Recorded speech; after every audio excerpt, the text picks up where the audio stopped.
XCOM has a simple rule. Something that can go wrong will go wrong, and somebody will eventually get hurt. You learn to take risk. You learn that it is inevitable. Most campaigns make that easy, because your soldiers are strangers. But these aren't strangers.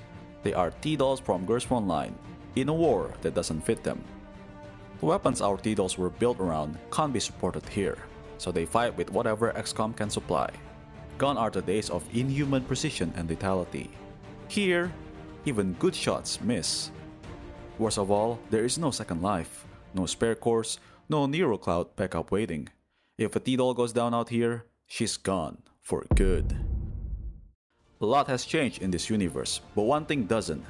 We are still responsible for reminding them they are not just T-Dolls, that they're allowed to matter. Every mission is a test. Do we play to win or play to bring them home? Starting with Gatecrasher.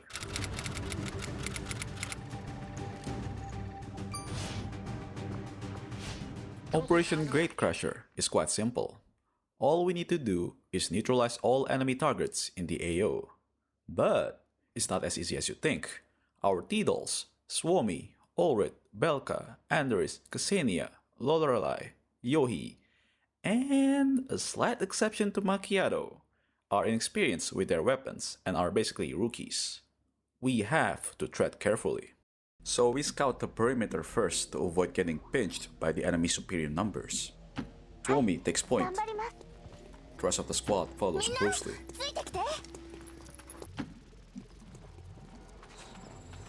Ooh, Macchiato hears activity in the building's direction.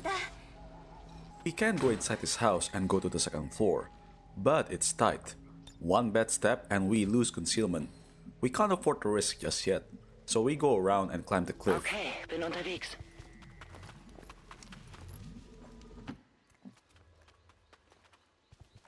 Then, there they are.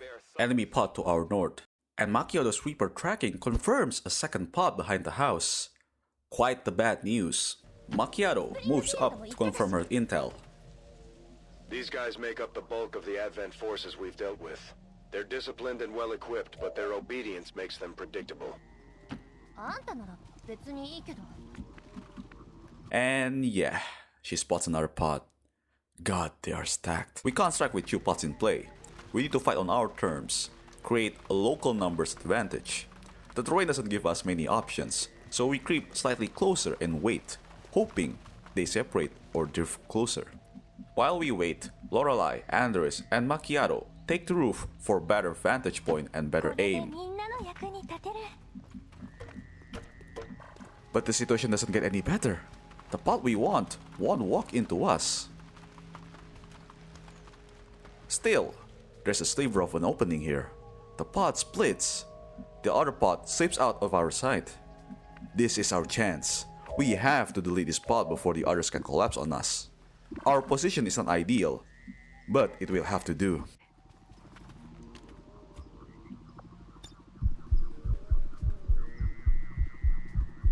Ulrich opens with a grenade.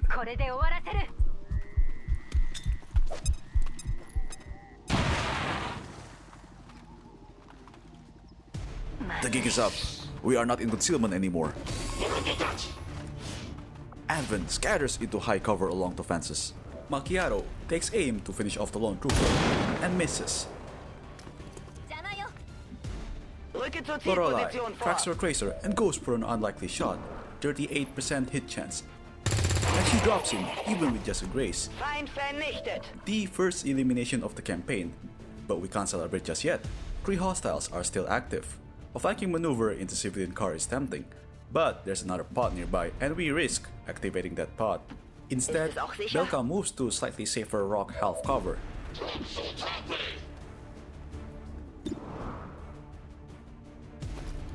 And shoots the gunner, cleanly finishing him. Suomi, inspired by Belka, moves to the fence edge and takes aim at the flank grenadier, to only land a grazing shot on him, leaving us in a not ideal situation. 2 enemies remain, and we don't have a clean close. Andres, out of position, sets Overwatch.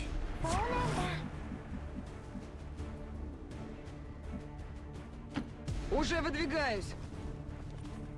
Ksenia throws a flashbang at the trooper to disorient his aim. Now the Advent responds with the worst case scenario. The plot we try to avoid hears the explosion. One of them, instead of scampering, rushes in. Andres tries to stop him with an Overwatch fire but fails to connect. Crusher then aims its sights on Lorelei and lets it hit. But they're not done just yet. The Grenadier steps up and tosses a flashbang, leaving us in a not ideal situation. Now we are fighting one full pod and half of another. Lorelei is already hurt and both Yohi and Ulrich disoriented. Nevertheless, we are still in the fight. We may not be able to wipe everything this turn, but we have to reduce the threats, starting with the Grenadier. Belka throws a flashbang, removing the trooper's Overwatch. Now our T-Dolls can move without risking covering fire. Yohi pays the Grenadier back by closing in and shooting him point blank.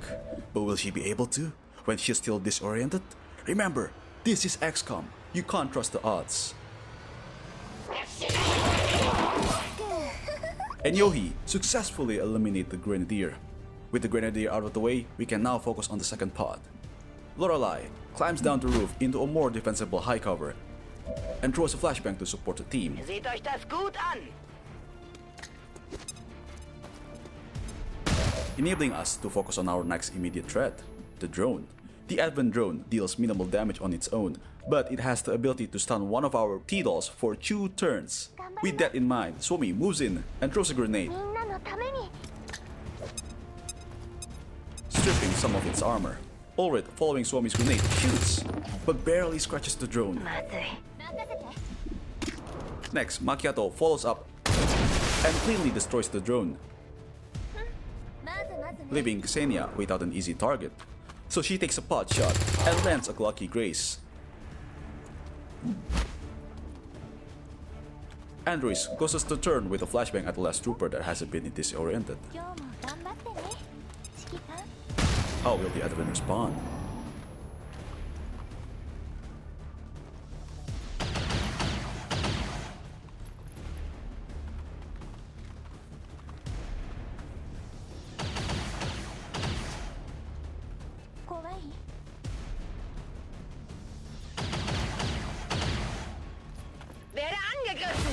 We were lucky. None of the Advent shots connects, but we shouldn't have given them that chance. We might be lucky here, but our luck will soon run out. We have to end this quickly. Macchiato takes a pot shot at the half-injured trooper and successfully deletes him. Now we can focus on the turn to our side, the lone trooper by the tree. His position does not give us a clean flank, especially with the second pod still on the right side. So we make the hard call, grenades. No corpse, no loot, but the guaranteed removal. Ksenia lobs a grenade, but the trooper only takes minimal damage. Yohi moves in and throws a second grenade,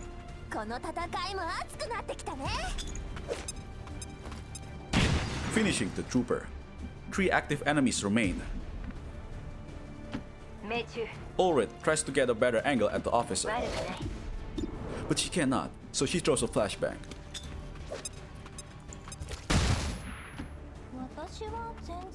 Andres finds a flanking position and takes the shot, but he barely grazes the officer. Suomi double move to a tall rock full cover in the hopes of being able to capitalize her new position in the next turn. Lorelei spots a pad that goes over the fence for a better angle. She commits,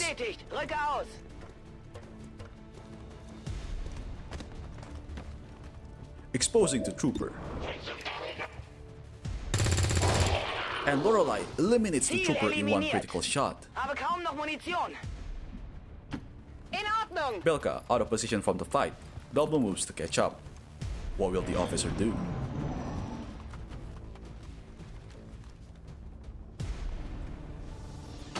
That was close.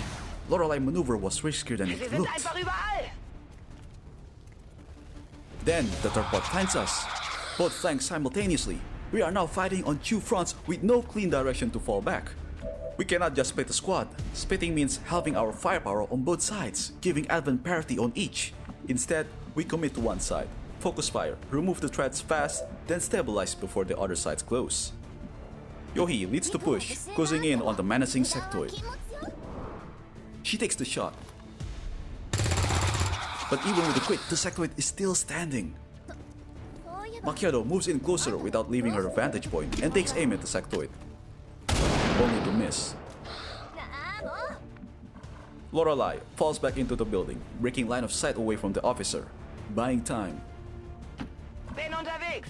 Swami double moves to a forward vantage point near the trooper. Ksenia moves up and sets Overwatch. Fuße, Mr. Roger. Was ist da drüben? Belka and Ulrich follows Overwatch. Bin dabei. Mädchen. Andres sprints into the ruined house to support Suomi.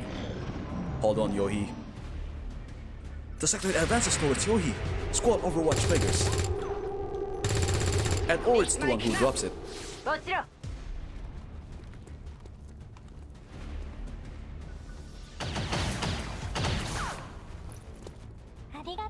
We don't know what the officer is up to, but we have to deal with the trooper now. Yohi moves toward the broken tree.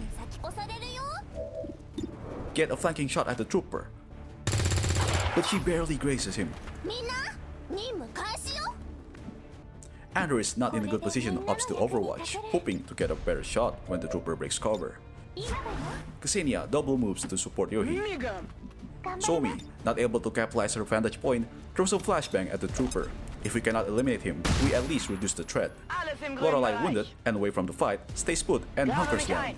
Macchiato, far away from the action, holds Overwatch in case the officer shows up. Ist es auch sicher? Belka and Ulrich do the same. Bestätigt. Überwachung läuft. Mädchen. Mädchen. The officer darts out, slips past our Overwatch.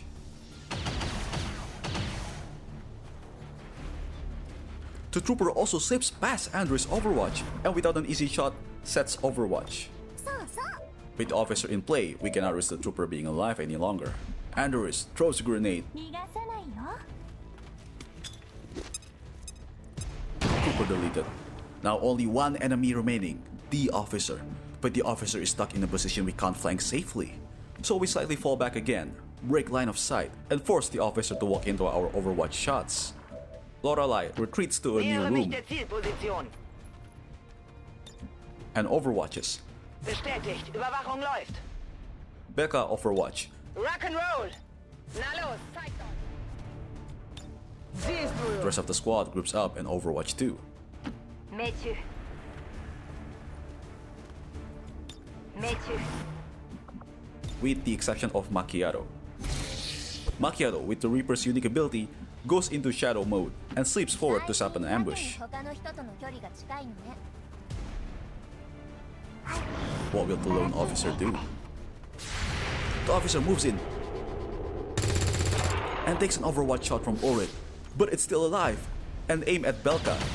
It misses, Wow! leaving us with an easy answer. The officer, unaware of Macchiato's position, leaves his back exposed towards Macchiato, who creeps in and throws a knife. With the officer down, we successfully finish Operation Gatecrasher. Mission accomplished. Not a flawless victory, but everyone came back, which, for this campaign, that's a success. 20 years of peace and prosperity will not be undone by the reckless actions of a few misguided dissidents today. We stand with the elders.